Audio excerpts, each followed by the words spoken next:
Good afternoon, guys. Afternoon. This Sunday afternoon, we are going to Intramuros. So we're gonna visit the historical spots inside the heart of Manila, and we'll tell you how it is. And the good thing about that, I'll also get to visit my alma mater, which is Mapua right? Institute of Technology, which is inside the walled city of Intramuros. Well, see you there. See you.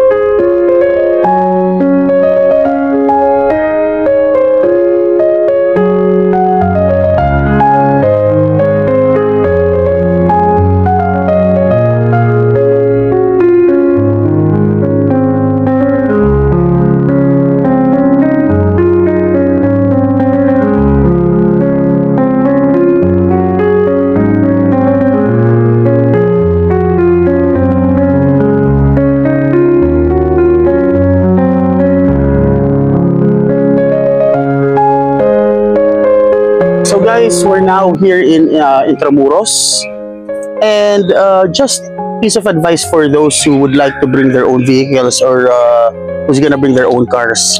The parking lot is just beside Manila Cathedral. Rule number 1, do not fall into tourist traps. Huwag po pumatol sa mga fixer at saka sa mga nagpapaypay o kaya nagkakaway-kaway yan for parking. Masyadong mahal. It's gonna be a difference between 50 pesos and 120 pesos. So if you're gonna bring your car, just go on the side of Manila Cathedral. There is a very big parking lot here. Okay?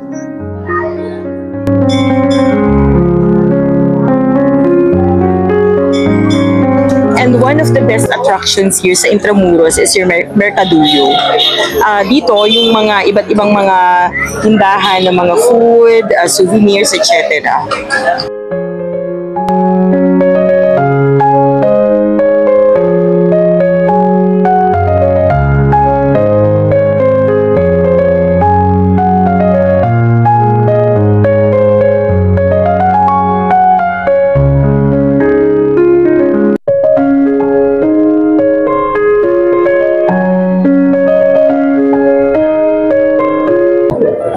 So guys, if you're gonna visit Intramuros, one of the must-see places here is San Agustin Church.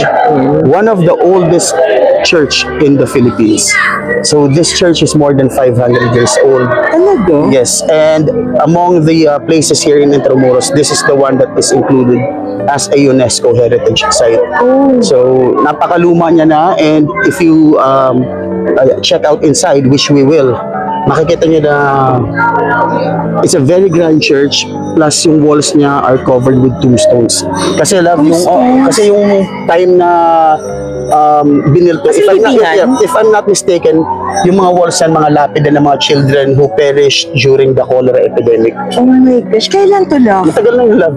Like alam mo naman Kastila, diba? Like yung mga puti pa ang mga tao sa Pilipinas. Tsaka kung mapapansin mo, love, ang daming mga foreigners dito. Syempre. Talagang isa siya sa puntahan ng mga bayuhan pag pupunta sila dito sa Pilipinas. Pag nasa Manila kayo, at ikaw ay, guys, if you are a tourist, if you are not a Filipino and you visit the Philippines, you should visit Intramuros because almost all the historical at saka all the historical places are jam-packed in one walled city. So, worth visiting talaga.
So guys, dito sa Intramuros, actually, FYI lang ulit, the reason why it's called Intramuros is during the Spanish Empire.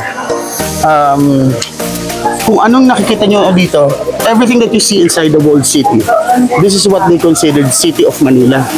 So they call this, Intra is inner, Muros is wall. This is the inner wall for the City of Manila. Any district outside of the walled city, they call Extramuros. So this is a Spanish fortification to protect the City of Manila, which is one of their crown jewels during the spice trade. Napakaganda dito, very historical place.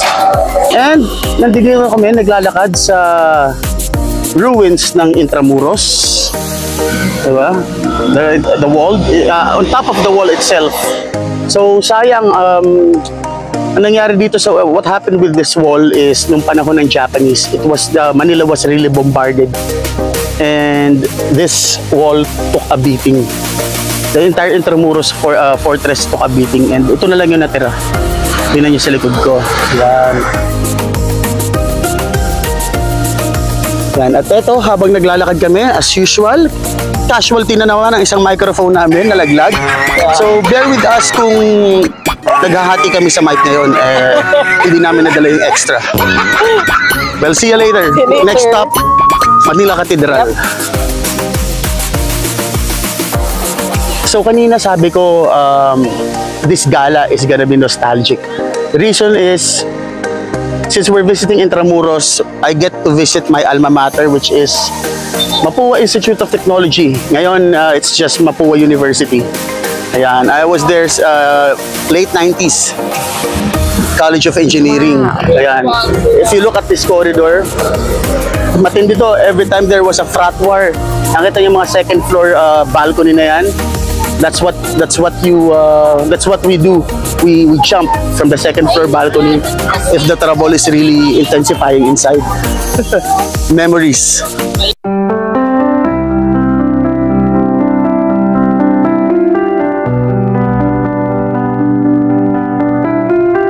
So guys, we are now here in Manila Cathedral. So this is the entrance.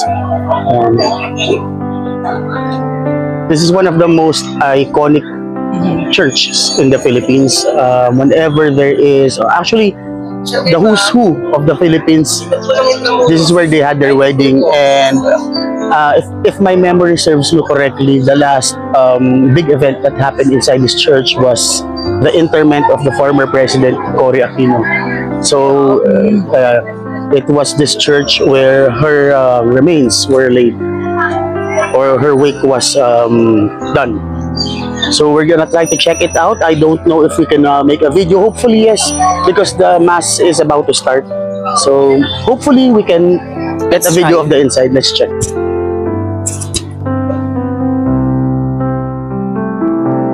So this is the inside of Manila Cathedral. Of course, we have to be quiet to respect the people who are offering their prayers. It's a very glamorous, it's a very grand church. Well, actually, this is the grandest church of them all when it comes to Manila.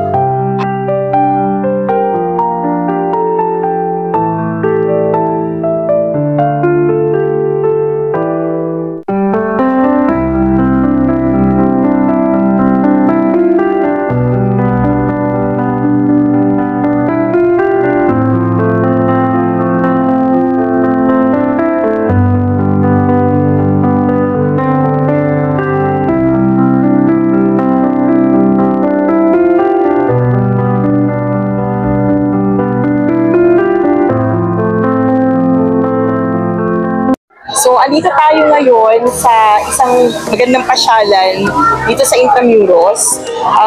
Esplanade din tawag dito. Tapos, bago lang din to eh. Ang alam ko, kaka-inaugurate lang ni BBM nung inopen to. Parang 2 to 3 weeks pa lang siya, no? So, tara check natin para makita natin kung anong magandang pasyalan dito.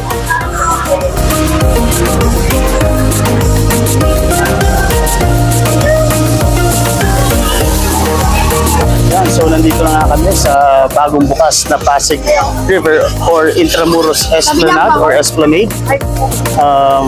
This is like the Intramuros walkway. On our left side are the food stalls, and since it's a Sunday, matao.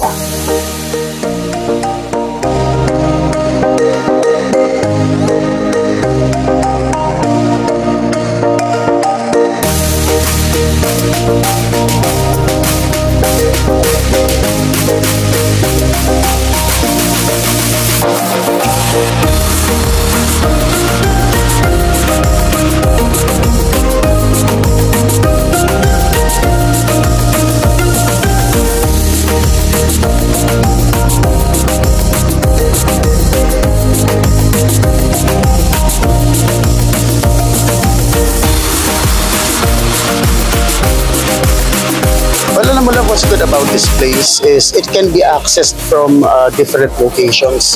So kami nag-access kami kanina from the City Hall part side of the walled city, yung malapit na sa City Hall. And then if you're gonna look at this one, there's also an access from the Jones Bridge. So pag naglalakad kayo from Jones Bridge, pwede kayo dumiretso. And then right behind me, which we will show later on, is may access pa siya from if you're coming from Fort Santiago. So multiple entry points siya, which is very convenient kung para marating.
So ayan, nakita na natin yung kabuuan ng Esplanade here in Intramuros.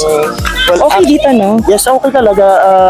Unfortunately, bad timing na naman kami. Instead of coming here na takip silim or magna-night time to enjoy the lights, since may lakad, prior commitment pa kami later on, we have to be here early afternoon.